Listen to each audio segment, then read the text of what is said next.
마음이 무엇일까? 사람들은 마음을 성품, 감정, 기분으로 생각합니다. 그래서 마음씨 좋다, 마음이 착하다, 마음이 힘들다, 마음이 답답하다, 마음이 아프다, 심지어는 마음이 병들었다. 만약에 바위 50kg를 집에 가져가라 하면은 투덜거리면서 아무도 안 가져갈 것입니다. 그런데 금덩어리 50kg를 주면서 가져가라 하면은 갑자기 힘이 생겨서 들고 갈 것입니다. 이때 사람들은 마음먹기에 달렸다라고 말할 것입니다.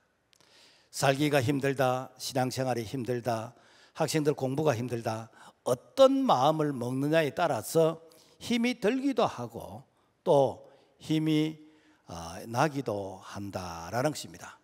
그렇다면 성경은 마음을 무엇이라고 이렇게 설명을 할까? 히브리어로 마음을 레버, 이거는 단순한 느낌이 아니라 어떤 사고, 어떤 의지, 또 감정, 도덕, 심장이라는 그런 뜻이 있습니다. 또 신약의 헬라어로서는 카르디아, 이것은 영혼, 정신, 인격을 의미하고 있습니다. 그러니까 이 마음이란 것은 하나님의 영이 거하는 이 성소이고 인간의 어떤 정체성, 인격과 의지를 포함하는 바로 이러한 부분들이 마음이다라는 것입니다. 하나님의 관심은 바로 하나님의 영이 거하시는 이 마음에 관심이 있습니다. 그러니까 하나님은 외모를 보시지 않고 그 사람의 마음의 중심을 보신다라는 것입니다. 그래서 사무엘상 16장 7절 보면은 여호와께서 사무엘에게 내가 보는 것은 사람과 같지 아니하니 사람은 외모를 보거니와 나 여호와는 중심을 보느니라. 이 말씀의 이 배경은 하나님께서 사무엘을 이스라엘의 2대째 왕을 세우기를 원하시는데, 그래서 이새의 집에 가서 여호와께서 이 집에 왕을 세우시라 그런다. 그래서 아버지가 아들 8명 중에서 7명까지 다 추천을 했어. 그런데 하나님은 아니다, 나는 외모를 안 본다. 그래서 아들이 더 없느냐라고 했더니 막내가 저 들에서 양을 치고 있다고. 그래서 그 막내를 데려오지 않으면 내가 음식을 먹지 않겠다. 그래서 그 막내가 누군가? 다윗이요. 다윗을 봤더니 별로 외모는 볼품이 없었던 것 같아요. 그렇지만은 참 눈이 빼어난, 왜 눈이 빼어났을까? 아마 다윗은 이렇게 양을 지키느라고 잠도 자지 않고 하나님의 도움을 구하는 바로 그런 모습이 아니었을까? 예수님은 천국 백성의 삶을 설명하시면서 이 마음을 이렇게 강조를 합니다. 마태복음 5장 3절 심령이 가난한 자는 복이 있나니 천국이 그들의 것이며, 마태복음 5장 8절 마음이 청결한 자는 복이 있나니 그들이 하나님을 볼 것이요. 여기 청결이란 것은 이거는 그 우유에 물을 타지 않는 순수한 우유, 또 불순물이 전혀 없는 순금, 그런 뜻을 포함하고 있습니다.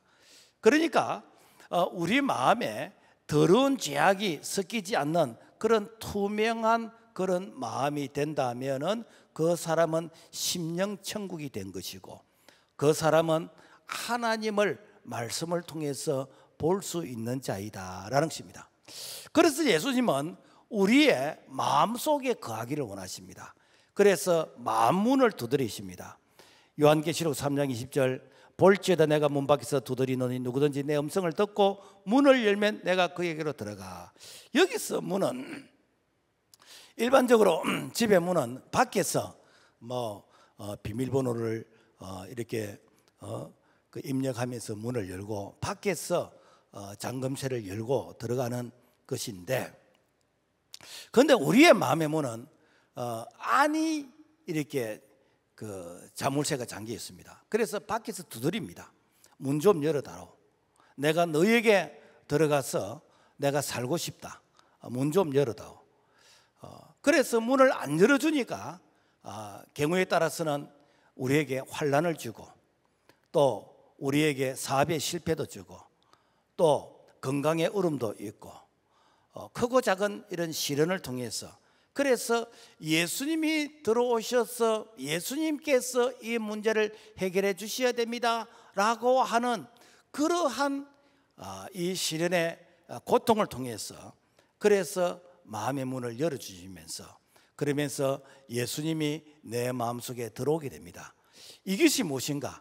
바로 영접이라는 것이죠. 영접하는 자 곧 그 이름을 믿는 자에게는 하나님의 자녀가 되는 권세를 주셨으니, 그러니까 우리가 등 따치고 배부를 때는 예수님 영접 안 해요. 언제 영접하는가? 내게 힘들고 환난과 시련과 고난과 고통과 어려움이 있을 때 그때에 마음의 문이 열린다라는 것입니다. 그러니까 예수님을 영접하게 되어지면은 행동의 변화가 일어난 것이 아니라 마음의 변화가 먼저 일어납니다. 그러니까 사람은 이 마음의 지배를 통해서 그 사람의 행동과 모든 삶이 다스려지는 것입니다.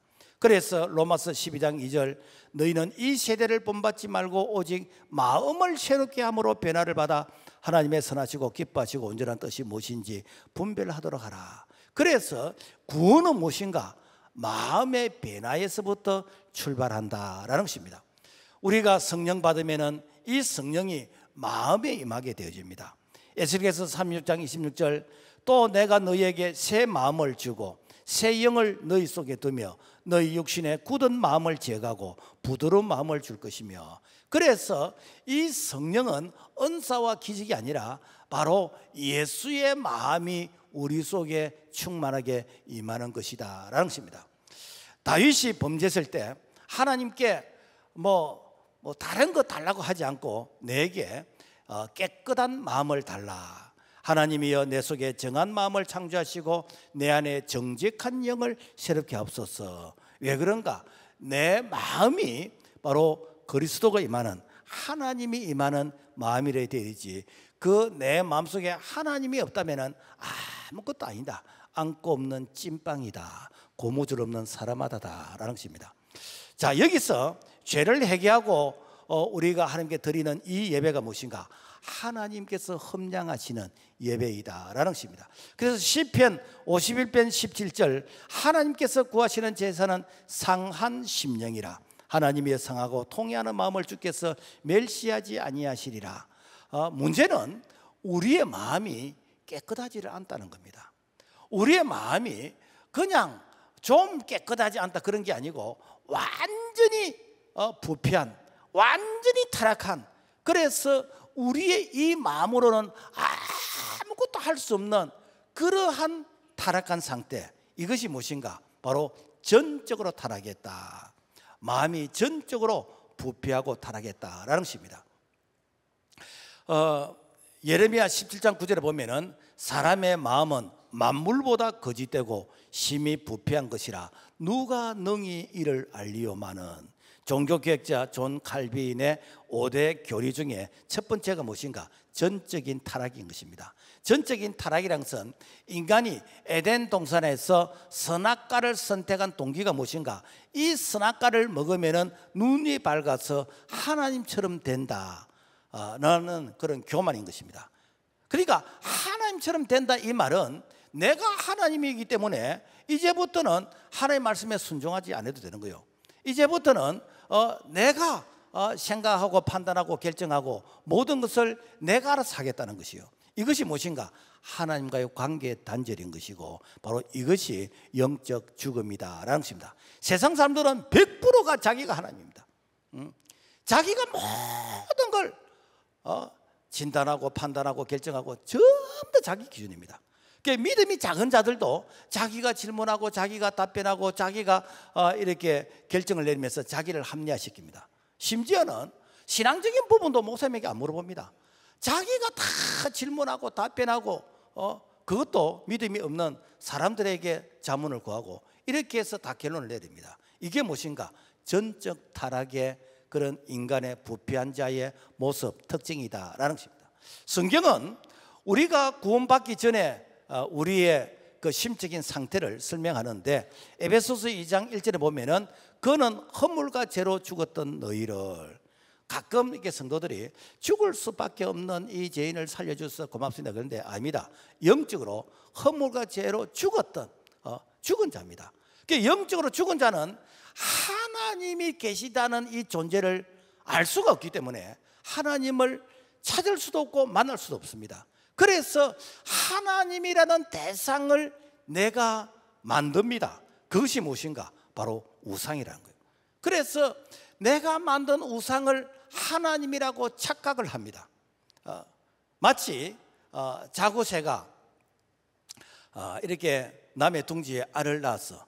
그러면은 이 뻐꾸기가 이게 지 알인 줄 알고 이렇게 새끼를 이렇게 품어서 너무 새끼를 키우는 것이요.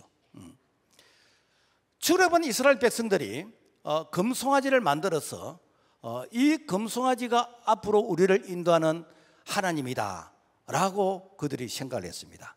그리고 이스라엘 백성들이 바알신과 아세라 신을 섬기면서 앞으로 이 신이 이렇게 농사도 잘 되게 할 것이고 가축이 새끼를 많이 낳게 해줄 것이다 라고 그들이 착각했습니다. 오늘날도 자기가 우상을 만들어서 그 우상 앞에서 절을 하면서 그 우상이 우리를 행복하게 할 것이다 라고 생각하는 이것이 무엇인가? 타락의 결과이다 라는 것입니다. 사도 바울은 로마서 5장 12절에 이렇게 기록하고 있습니다. 그러므로 한 사람으로 말미암아 죄가 세상에 들어오고 죄로 말미암아 사망이 왔나니 이와 같이 모든 사람이 죄를 지었으므로 사망이 모든 사람에게 이르르니라. 여기서 사망은 바로 영육 간의 이 죽을 사자 망할 망자 소망이 없다라는 것입니다. 우리가 요한복음 11장에 보면은 나사로의 죽음이 나옵니다. 자, 여러분 죽은 자가 살아날 수 있겠습니까? 그래서 나사로가 죽어서 장례를 치르고 나흘이 되었습니다. 소망이 없습니다. 그런데 이 나사로가 살아났어요. 어떻게 살아났습니까? 그 나사로 속에 생명이 들어가니까 살아난 거예요. 의학적으로 살린 게 아닙니다. 그 죽은 자에게 생명이 들어가니까 나사로야 예수님의 말씀, 이 말이 영이요 생명이요 영생이거든요. 그러니까 예수님의 말씀이 들어가니까 살아나는 거예요. 우리가 예수님을 만나기 전에 허물과 죄로 죽었던 소망 없는 자예요. 이런 우리에게 예수의 말씀이 들어오니까, 예수의 생명이 들어오니까 죽은 자가 살아나게 된 줄로 믿습니다. 그래서 우리가 구원받은 게 무엇인가? 우리 속에 생명이 들어오니까 우리가 살아난 것이에요. 내가 뭐 이렇게 착한 일 많이 하고 선한 일 많이 하고 내가 공을 많이 세우고 그렇게 해서 구원받은 게 아니에요. 죽은 자에게 생명이 들어오니까 오늘 우리에게 예수 생명으로 말미암아 오늘 우리가 구원받게 되어지고 하나님의 자녀가 된 줄로 믿습니다. 이것이 은혜라는 것이죠. 그래서 성경은 우리가 죄를 지어서 죄인이 아니라 우리는 이미 태어날 때부터 죄인으로 태어났다는 것입니다. 시편 51편 5절에 보니까 내가 죄악 중에 출생하였으며 모친이 죄 중에 나를 잉태하였나이다. 그러니까 원죄를 가진 자는 내 자신이 죄인이기 때문에 내 스스로가 새 사람이 될 그런 그 가능성, 희망이 전혀는 없습니다. 왜 그런가? 내가 생각하고 내가 아는 것이 죄밖에 없기 때문에.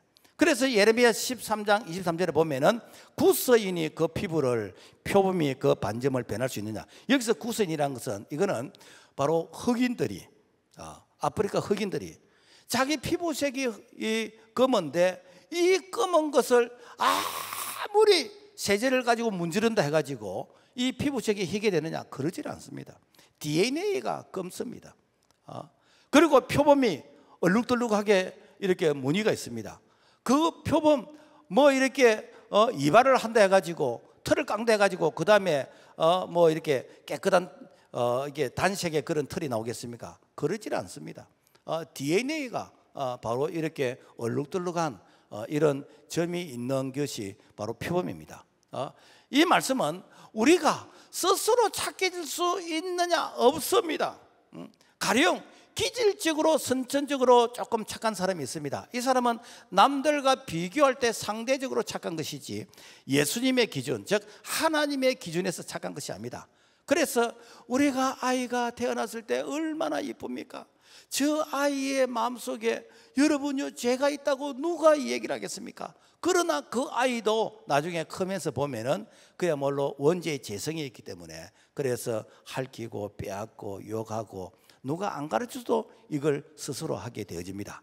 그래서 기독교 교육은 빠를수록 좋습니다. 어릴 때 어머니의 무릎 위에서 마치 모세의 어머니 요게벳처럼 무릎 위에 올려놓고 이렇게 기도해주고 그러면서 말씀을 가르치면서 어릴 때부터 가르쳐야, 그래야 사실은 이렇게 성경적 그런 가치의 이런 사람으로 이렇게 변화되어지고 만들어질 수 있다라는 것입니다. 그래서 우리의 마음을 치유해야 됩니다. 사람의 마음에는 원죄, 대문자 신, 이 죄와 자범죄, 신스가 있는데 원죄는 단수의 죄입니다. 요한일서 1장 8절, 만일 우리가 죄 없다고 말하면 스스로 속이고 또 진리가 우리 속에 있지 아니할 것이요. 여기서 죄는 단수의 죄입니다. 이것은 아담의 원죄로서 아담의 후손들에게 유전되는 죄인 것입니다. 그러니까 사과나무에는 늘 사과만 열립니다. 뭐 세월이 지나면은 배도 한번 열리지 않을까? 절대로 안 열립니다. 배나무에는 배가 열리고 포도나무에는 포도가 열립니다. 우리가 죄인이기 때문에 죄의 열매를 맺는 것입니다. 내가 죄를 지었기 때문에 죄의 열매를 맺는 게 아니고 우리 속에 DNA가 바로 원죄, 그 원죄를 통해서 계속해서 죄의 열매를 맺는다라는 것입니다. 남아프리카에는 에이즈 보균자가 한 40% 정도 된답니다. 그 부모님이 에이즈에 걸리면은 태어난 아이는 자기의 의지와 상관없이 에이즈 보균자라는 거죠. 평범한 아이로 태어난데도 불구하고 질병에 대한免疫성이 없습니다. 저항력이 없습니다. 우리가 모두가 원죄의 보균자라는 거죠. 죄가 기질에 따라서 당장 나타나는 사람, 천천히 나타나는 사람, 성격에 따라서 나타나는 모습이 다르지만은 지금 안 나타난다 해가지고 그 사람이 죄가 없느냐? 그러지를 않다는 거예요. 아담의 원죄로 인해서 온 인류는 본질상 진노의 자녀, 바로 소망이 없는 그런 자로 태어났다라는 것입니다.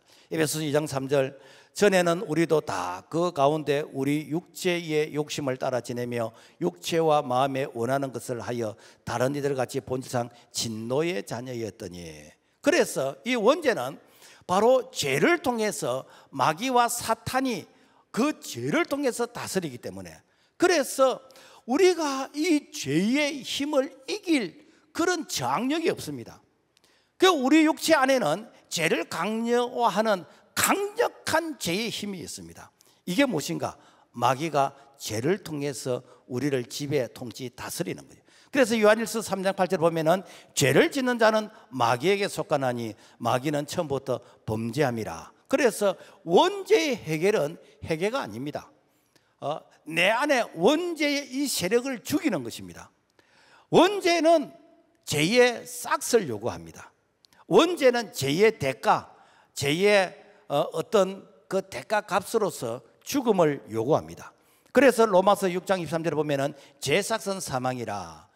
히브리서 9장 17절, 한 번 죽는 것은 사람에게 정하신 것이요 그 후에는 심판이 있으리니. 그래서 이 죄는 반드시 대가를 이렇게 요구하기 때문에, 그래서 죄에 대한 대가를 지불해야 되는 거예요. 그래 구약 시대는 어떻게 지불했는가? 백성이 죄를 지으면은 속죄의 제물로 양을 끌고 옵니다. 그러면 제사장이 양의 머리에 손을 얹고 이 양이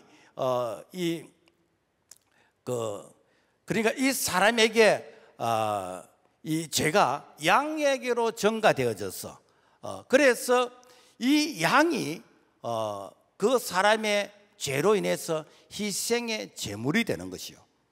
그래서 양은 그 사람 때문에 자기가 죽는 것이요. 문제는 이렇게 해서 양을 죽여도 그 사람의 죄는 계속해서 반복해서 이렇게 죄가 없어지지 아니하더라라는 것입니다. 그래서 예수님께서 구약 시대에 그 양이 희생 제물이 됐던 그 양의 모습으로 자신이 친히 이 땅에 오셔서 내가 희생의 제물이 되어 주겠다는.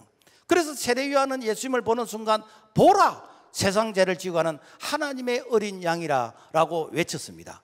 그 예수님은 세상 사람의 죄를 대신 지고 십자가에서 대속의 죽음으로, 즉 어린 양의 죽음으로 예수님께서 대신 죽으신 것이요. 그러니까 첫사람 아담이 불순종하여 먹은 선악과를 마지막 아담으로 오신 예수 그리스도 그분께서 순종으로 십자가에서 이제는 다 이루었다, 선악과를 반납하시고 우리에게 영원한 이 생명나무가 되어주셨어요. 그래서 생명나무신 예수 그리스도 그분을 먹는 것이 무엇인가? 이것이 구원이요. 이게 구원이요. 그래서 예수 그리스도 그분을 믿음으로 우리가 받아들이는 거, 이게 구원입니다. 그 구원은 마귀 사탄이 다스리던 마음에서 예수 그리스도께서 나를 다스리는 주인이 바뀌는 것이요.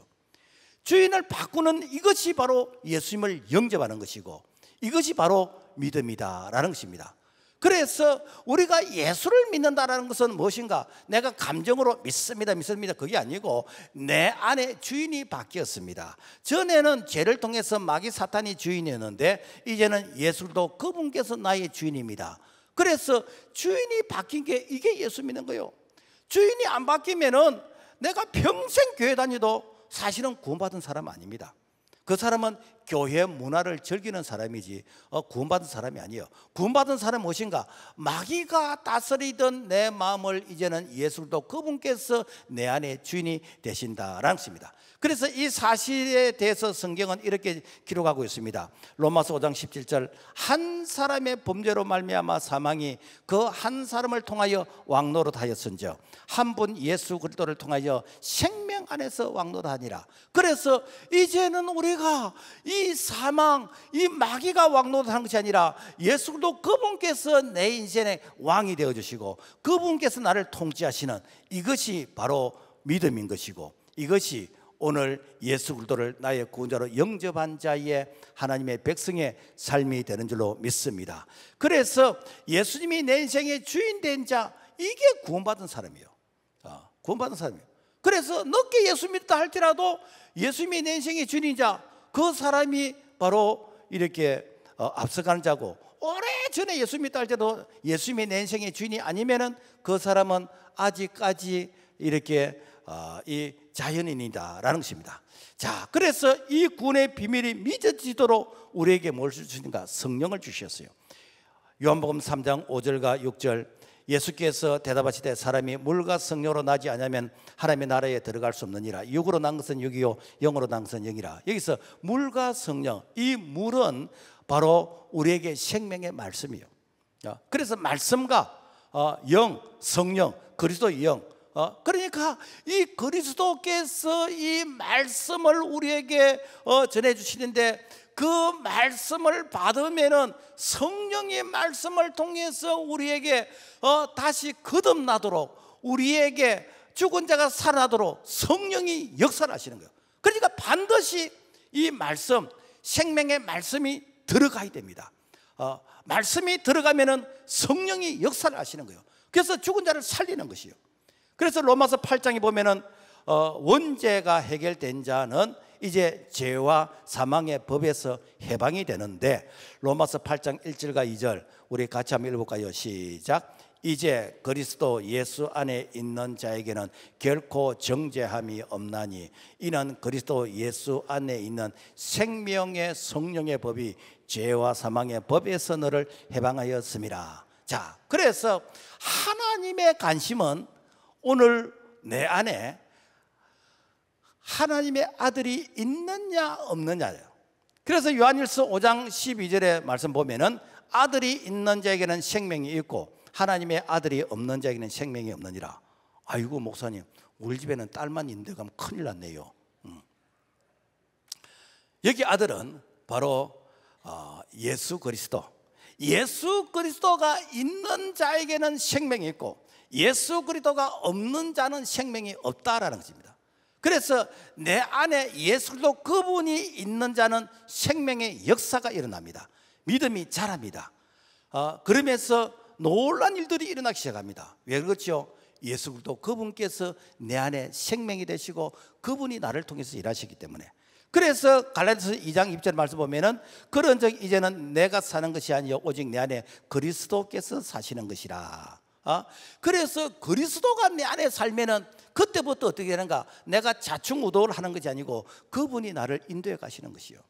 예수가 주인이 되면은 그 사람은 죄를 지어도 우리의 속사람 영은 죄를 짓지 않습니다. 요한일서 3장 9절 같이 읽어볼까요? 시작. 하나님께로부터 난 자마다 죄를 짓지 아니하나니 이는 하나님의 씨가 그의 속에 거함이요 그도 범죄하지 못하는 것은 하나님께로부터 났음이라. 자, 여기서 우리가 거듭난 자는 원죄에서 해방되어 하나님의 자녀가 되었어. 그래서 그러면은 예수님이 내 안에 주인이 되신데 우리가 죄를 짓는 건 뭡니까? 그럼 예수가 죄를 짓습니까? 그게 아니에요. 오늘 우리가 죄를 짓는다는 것은 그 사람이 죄를 짓는 거예요. 예수님은 즉 내 안에 계신 예수도 그분은 죄를 짓는 게 아니에요. 자, 그래서 우리가 이렇게 회개한다 할 때 그 회개는 무엇인가? 자범죄입니다. 자범죄. 요한일서 1장 9절 보면은 만일 우리가 우리 죄를 자백하면 그는 미쁘시고 어루사 우리 죄를 사시며 우리를 모든 불의에서 깨끗하게 하실 것이요. 여기서 이렇게 죄는 신서, 이거는 복수입니다. 복수.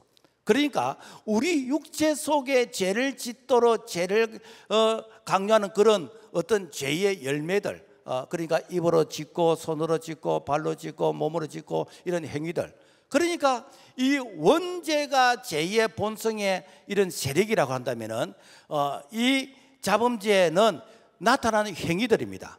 예를 들면은 우리가 나무를 원죄라고 한다면은 그 나무의 이 열매들, 이거는 자범죄에 해당된다라는 것입니다. 그래서 근본적으로 우리가 좋은 열매를 맺기 위해서는 제일 먼저 어떤가? 나무가 좋아야 됩니다. 나무가.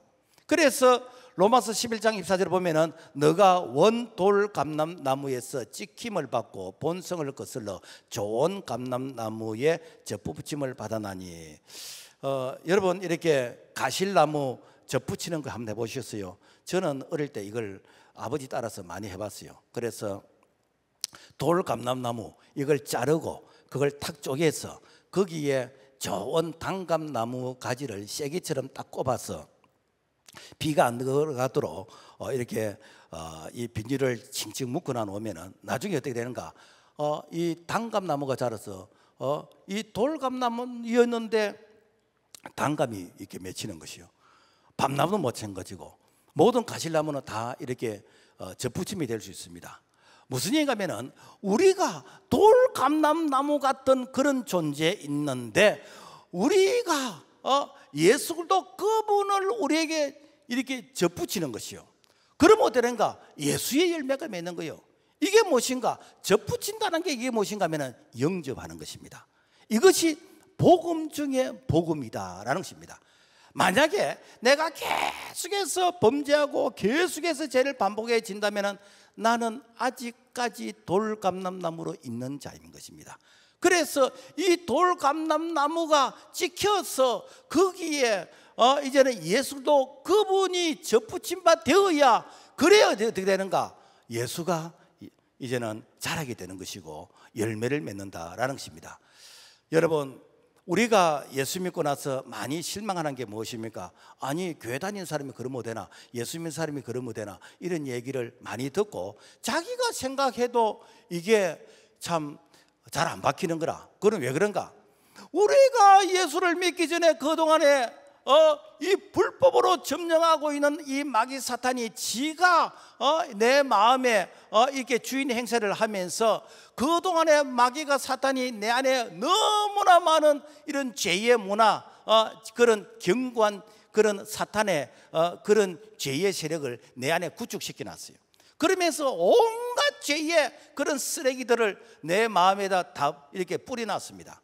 자, 그래서 이 죄를 평생 청소만 하는 사람이 있고 그리고 이 청소가 빨리 끝난 사람들은 이제 그리스도의 향기를 드러나게 되지는데, 그럼에도 불구하고 우리에게 희망이 있는 것은 이 자범죄는요 씻으면 됩니다. 씻으면 돼요. 원죄는 주인이 바뀌는 것이지만 자범죄는 무엇인가? 예수 안에서 우리가 지는 이런 죄는 씻으면 됩니다. 마치 온 몸을 깨끗하게 모욕한 사람은 그 다음에 어딘가 손이 들으면 손 씻고, 얼굴이 들으면 얼굴 씻고, 발이 들으면 발 씻고 씻으면 됩니다. 그래서 이 예수 그리스도 그분의 보혈로 우리가 씻으면 돼. 아이들이 이렇게 그 담장벽에다가 막 낙서를 합니다. 옛날에는 그 건전지 안에 있는 흑심 그거 가지고 막 낙서를 했어. 누구 똥개, 누구 어쩌게 하면서 막 이렇게 동네 벽에다가 낙서를 해놓습니다. 그런데 이게 잘 안 지워져요. 그런데 흰 페인트를 가지고 싹 이렇게 칠해버리면은 깨끗하게 보입니다. 그런데 페인트 속에는 뭐가 있지요? 누구 똥개 이렇게 낙서가 들어 있습니다. 우리가 죄를 지으면은 예수 그리스도 그분의 이 보혈의 피로서 씻어버리면은 밖에서 볼 때는 깨끗하게 보이는, 깨끗하게 보이는 거예요. 제가 지난 주간에 저 산청에 이 어느 교회가 침수 물에 이게 잠겼다 해서, 그래서 경남 기독교 연합회 이름으로 위문금도 전달할 겸 가서 이제 그 교회를 한번 돌아보게 되었는데, 그 교회가 1층, 2층인데 1층이 약 그 반지하처럼 되어 있더라고요. 거기에 이제 사택도 있고 서재도 있고 또 마을 도서관도 있고. 근데 1층이 완전히 저수지처럼 물이 다 잠겨 버렸어요. 물고기도 그 속에 들어가 버리고. 그래 이제 물은 빠졌는데 보니까 이 뻘이 들어가서 이 책이 전부 다 이게 흙하고 이렇게 이 같이 있으니까 책이 다 부풀어 버리고, 그리고 주방에도 보니까 물이 다 잠겨가지고 젓가락 하나까지 다 씻어야 돼. 전부 다 천장부터 뭐 배까지 다 씻어야 돼. 그래도 씻으면 됩니다. 씻으면 됩니다. 그래서 요한일서 1장 9절 보니까 만일 우리가 우리 죄를 자백하면 그는 미쁘시고 의로사 우리 죄를 사하시며 우리를 모든 불에서 깨끗하게 하시고. 자백이 무엇인가? 자수예요. 하나님, 제가 이런 죄를 지었어요, 이런 죄를 지었어요, 이런 죄를 지었어요. 이렇게 자수하면은 우리 죄를 사하시는데 우리의 모든 죄를 동이 스에서만 같이 우리 죄를 깨끗하게 씻어준다. 이게 무엇인가? 우리가 매일 회개하는 바로 이게 이 자범죄 회개이다라는 것입니다. 우리가 코로나 기간 동안에 백신을 맞았는데 사실은 그 백신 때문에 어떤 부작용도 많고 그것 때문에 후유증도 있고 그것 때문에 사실 얼음을 겪는 사람도 있는데, 죄의 백신이 있습니다. 이게 무엇인가? 예수 그리스도 그분이 보혈입니다. 보혈. 그래서 이사야 43장 25절을 보니까 나 곧 나는 나를 위하여 너 허물을 도말한 자니 너 죄를 기억지 아니하시리라. 예수 그리스도 그분의 이 보혈의 피를 의지해서 우리가 회개하면은 그분의 피가 우리의 죄를 다 도말시켜 버리는 거예요. 그러니까 되는가? 우리가 의인이라고 그렇게 인칭을 받게 되는 것이요. 그래서 우리 그리스도인들은 이렇게 예수를 믿는 것이 무엇인가? 그 예수를 영접하는 것이고, 예수를 믿는 것이 바로 예수가 주인인 것이요. 예수가 주인인 거예요. 그리고 나서 죄를 짓는 것은 전부 다 무엇인가? 이거는 자범죄인데 이거는 씻으면 됩니다. 다 씻으면. 그래서 죄를 자주 씻는 사람, 요즘은 뭐 시도 때도 없이 샤워하고 하는데 옛날에는 1년에 한두 번 정도 씻는 그런 때가 있었습니다. 그래서 음력 설 때 되면은 소주 끓이고 그 가마솥에 거기에 들어가서 이렇게 목욕할 그런 때가 있었어. 그것도 서열대로 합니다. 큰행이 제일 먼저 하고, 저는 막내였기 때문에 맨 마지막에 들어가면은 이게 순두부인지 이게 물인지 구분이 안 되는, 그런데 그것도 안 버리고 그것도 소죽으로 또 이렇게 줍니다. 그러면 소가 그 잘 먹습니다. 그런 한 시대가 있었어. 그런데 사실은 목욕을 했다지만은 실제 넣으면은요 안 한 것이 더 좋았습니다. 왜? 안 할 때는 이게 딱 붙어가지고 뗀지 뭔지 몰랐는데 불어가지고 놓으니까 이게 완전히 손가락을 긁으면은요 이 고랑이 이렇게 만들어지는. 여러분, 그리 해도 씻으면 됩니다. 씻으면. 그래도 씻으면 됩니다. 그런데 이 타 종교, 이 복음을 모르는 이 다른 종교들은 이걸 자꾸만 노력을 통해서 없이하려고 그래요. 그래서 불교에서는 어떻게 합니까? 불교에서는 고행을 통해서, 그래서 산속에 들어가서 내가 육체적인 고행을 통해서 이렇게 해서 내가 해탈해서 열반에 이른다라고 생각합니다.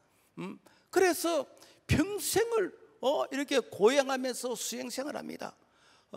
59년 동안 수행생활을 했던 성철 스님이 마지막 임종의 열반송이 무엇인가? 내 죄가 수미산보다도 더 높아서, 수미산은 히말라야 산보다 더 높은 것을 불교에서는 수미산에 그래요. 내 죄가 수미산보다 더 높아서 나는 산처럼 무간지옥에 들어가니 내 한이 천갈래나 만갈래야 된다. 내가 평생을 내가 수행생활을 해도 나는 죄 문제를 해결하지 못했다. 왜? 이 원죄는요, 이거는 해결이 안 되는 것입니다. 해결이 안 되는 거예요. 그래서 이 불교는 마귀에게 속은 최고의 인본주의입니다. 왜? 자기 힘으로 죄 문제를 해결하려고 하기 때문에.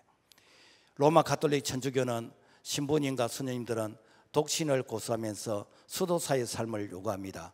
그래서 우리가 성지 탐방이나 이렇게 가보면 수도원들이 참 많아요. 그래서 내가 죄를 멀리하고 경건하게 살려고 하는 그 자체는 참 존경받을 만합니다. 그러나 그렇게 내가 이렇게 고행을 통해서 죄가 깨끗해지느냐? 그렇지는 않아요. 이거는 인본주의입니다. 이거는 알미니안주의라 그러는 거예요. 이것은 인간의 노력을 통해서 이렇게 죄 문제를 해결하려고 그러는 거예요. 그건 아닙니다. 이단 중에서 구원파가 있습니다. 바구스 구원파가 있는데 가끔 보면은 이 버스에 제3과 거듭남의 비밀 광고를 붙이고 그 다음에 뭐 이렇게 실내 체육관 얻어가지고 뭐 대행 집회도 하고 이렇게 합니다. 그들이 주장하는 게 뭔가 하면은 그들은 제3을 받은 자는 죄가 완전히 없어졌기 때문에 이제는 죄에서 자유해야 된다는 거예요.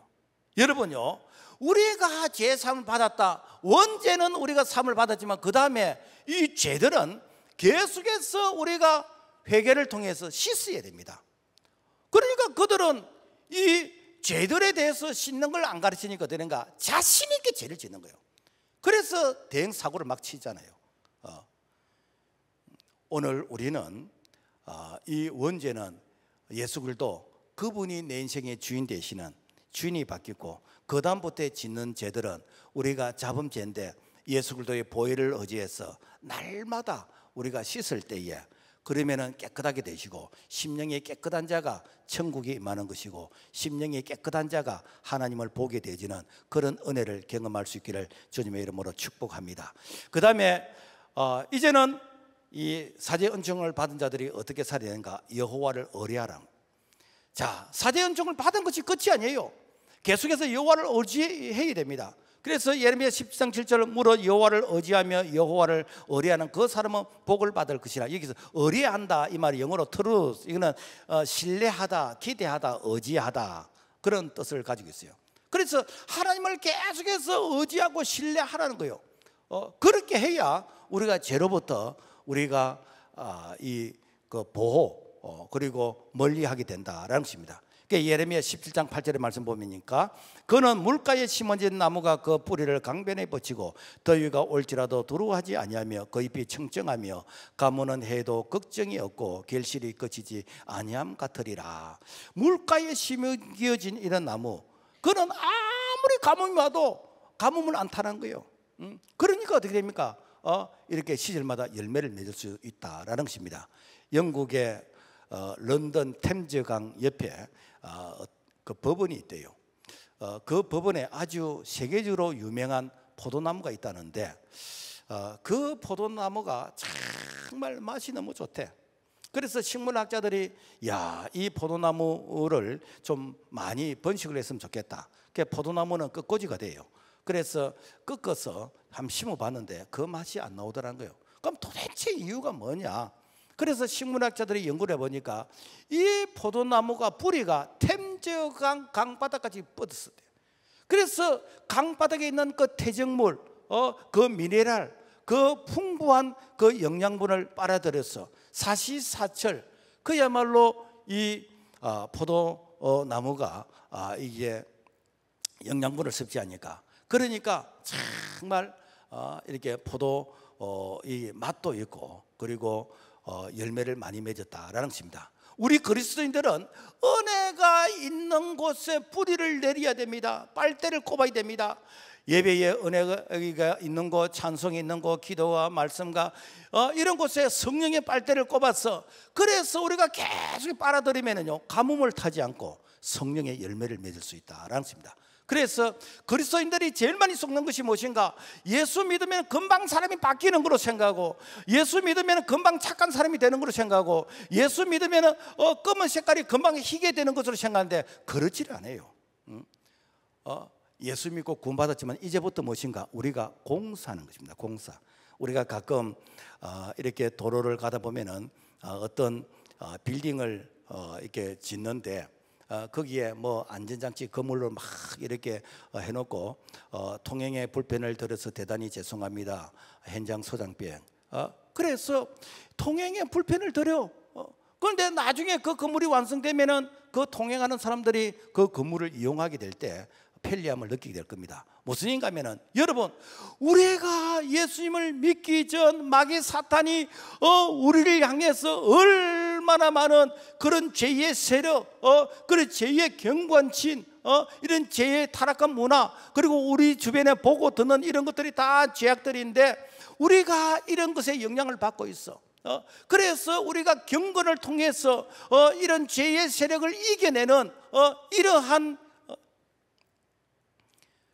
우리가 이 경건의 생활을 해야 되는데, 이것이 무엇인가? 바로 내 자신이 이렇게 변화되어져 가는 그런 과정이다. 이것이 영적으로 바로 경건의 훈련인 것이고, 영적으로 바로 공사 중이다라는 것입니다. 그래서 디모데서 4장 7절과 8절 같이 볼까요? 시작. 망령되고 허탄한 신화를 버리고 경건에 이르도록 너 자신을 연단하라. 육체의 연단은 약간의 유익이 있으나 경건은 범사에 유익하니 금생과 내생에 약속이 있는 것이라. 무엇인가? 우리가 육체의 연습도 우리에게 건강으로 유익하지만 경건은 범사의 영육간에 유익하다는 거예요. 그래서 여러분요, 우리가 주일날만 예배 드리면 되는데 왜 우리가 새벽 기도를 하고, 왜 금요철을 하고, 왜 시도 때도 없이 우리가 이렇게 말씀 보고 그렇게 합니까? 이게 경건의 훈련이요, 경건의 훈련. 여러분, 우리가 평생 훈련만 받다가 끝나면 되겠습니까? 이스라엘 백성들이 광야에서 열흘이면 갈 수 있는 그 거리를 40년 동안 뺑뺑이 돌았죠. 왜 그렇죠? 경건의 훈련하기 때문에. 그리 해도 출애굽 세대는 여호수아 갈렙밖에 못 들어갔어요.